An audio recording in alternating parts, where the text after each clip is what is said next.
Private hospital का bill insurance cover करूगी कि नहीं? मुख्यमंत्री सहज योजना कार्ड हैगा? फिर कोई टेंशन नहीं, थोड़ा सारा ट्रीटमेंट कैशलेस है। बिना पैसे दे?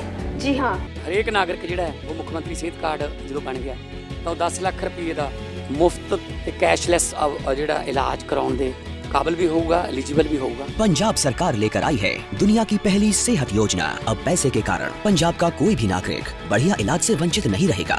सेहत का हक सबके लिए। यूजीसी को लेकर सुप्रीम कोर्ट का बड़ा फैसला। सीजीआई की बेंच ने यूजीसी पर लगाई रोक। सुप्रीम कोर्ट के फैसले से एक तरफ खुशी तो दूसरी तरफ दुख।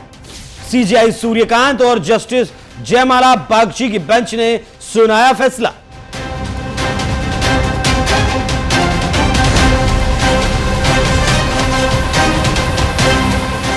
यूजीसी को लेकर देश भर में बवाल चल रहा है और सभी पार्टियां इसको लेकर चुप है, क्योंकि एक तरफ कुआं है तो दूसरी तरफ खाई। समर्थन पर ओबीसी नाराज हो जाएगा और इसी बीच में सुप्रीम कोर्ट ने एंट्री ली और यूजीसी पर रोक लगा दी। इसी बात को लेकर जिस बेंच ने यूजीसी पर रोक लगाई उन दोनों जजों की मीडिया में काफी चर्चा हो रही है। आप जानते हैं कि भारत के 53वें मुख्य न्यायाधीश न्यायमूर्ति सूर्यकांत और आने वाले सालों में सर्वोच्च न्यायालय की कमान संभालने वाले न्यायमूर्ति जयमाला बागची ने फैसला दिया है। तो सबसे पहले हम सीजीआई सूर्यकांत की बात करेंगे। हरियाणा के हिसार जिले में एक मिडिल क्लास परिवार में जन्मे न्यायमूर्ति सूर्यकांत की यात्रा काफी रोचक रही। छोटे शहर का एक वकील जिसने ना तो दिल्ली में बड़े लॉ चैम्बरों में परवरिश पाई और ना ही सत्ता के गलियारों में शुरुआती पहचान, वही शख्स 24 नवंबर 2025 को भारत के मुख्य न्यायाधीश के रूप में शपथ लेता है। न्यायमूर्ति सूर्यकांत 9 फरवरी 2027 को 65 साल की उम्र में रिटायर होंगे, लेकिन उनका कार्यकाल सिर्फ तारीखों तक सीमित नहीं है। उन्होंने पद संभालते ही साफ कर दिया था कि उनकी प्राथमिकताएं क्या होंगी। 5 करोड़ से अधिक लंबित मामलों का निपटारा और विवाद समाधान के वैकल्पिक तरीकों पर बात, विशेषकर मध्यस्थता को बढ़ावा देना। यह बयान अपने आप में बताता है कि ये मुख्य न्यायाधीश सिर्फ फैसले सुनाने नहीं बल्कि न्यायिक व्यवस्था की संरचना बदलने की सोच के साथ आए। अनुच्छेद 370 से अभिव्यक्ति की स्वतंत्रता तक सुप्रीम कोर्ट के न्यायाधीश के रूप में न्यायमूर्ति सूर्यकांत का नाम उन फैसलों से जुड़ा है जिन पर देश में सबसे तीखी बहसें हुई। अनुच्छेद 370 के अधिकतर प्रावधानों को निरस्त करने का मामला हो, नागरिकता के अधिकार पर सवाल या फिर अभिव्यक्ति की स्वतंत्रता की सीमाएं, हर जगह उनकी भूमिका निर्णायक रही। वो उस पीठ का हिस्सा रहे जिसने औपनिवेशिक काल के राजद्रोह कानून पर रोक लगाई और साफ कहा कि जब तक सरकार इसकी समीक्षा नहीं करती तब तक इसके तहत कोई नई एफआईआर दर्ज नहीं होनी चाहिए। यह फैसला सिर्फ एक कानून पर नहीं था, यह लोकतंत्र की आत्मा पर टिप्पणी थी।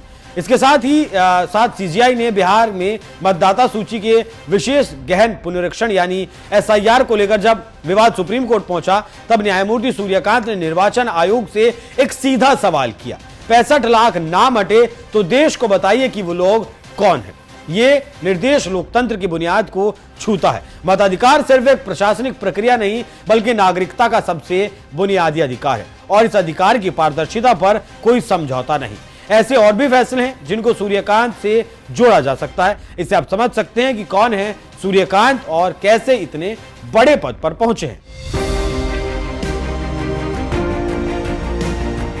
अब बात करते हैं जयमाल्या बागची की।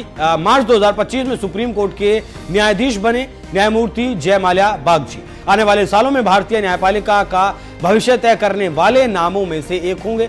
3 अक्टूबर 1966 को जन्मे न्यायमूर्ति का कार्यकाल 6 साल से अधिक का होने वाला है और वो 2 अक्टूबर 2031 तक भारत के प्रधान न्यायाधीश रहेंगे। कलकत्ता उच्च न्यायालय से आने वाले न्यायाधीश के रूप में उनका चयन एक ऐतिहासिक संतुलन को भी दर्शाता है, क्योंकि 2013 के बाद से वहां से कोई सीजीआई नहीं बना है। 6 मार्च को तत्कालीन सीजीआई खन्ना की अध्यक्षता वाले कॉलेजियम ने उनके नाम की सिफारिश की थी। इस कॉलेजियम में न्यायमूर्ति सूर्यकांत खुद शामिल थे। एक पीढ़ी दूसरी पीढ़ी को जिम्मेदारी सौंपती है।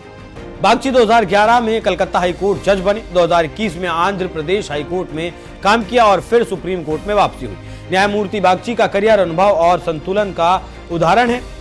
एक वर्तमान का चेहरा है, दूसरा भविष्य की झलक। एक ने छोटे शहर से देश की सबसे ऊंची न्याय कुर्सी तक पहुंचकर यह दिखाया कि न्याय में वर्ग और कद मायने नहीं रखता, दूसरा आने वाले सालों में उस विरासत को आगे बढ़ाने जा रहा है और शायद यही भारतीय न्यायपालिका की सबसे बड़ी ताकत भी है।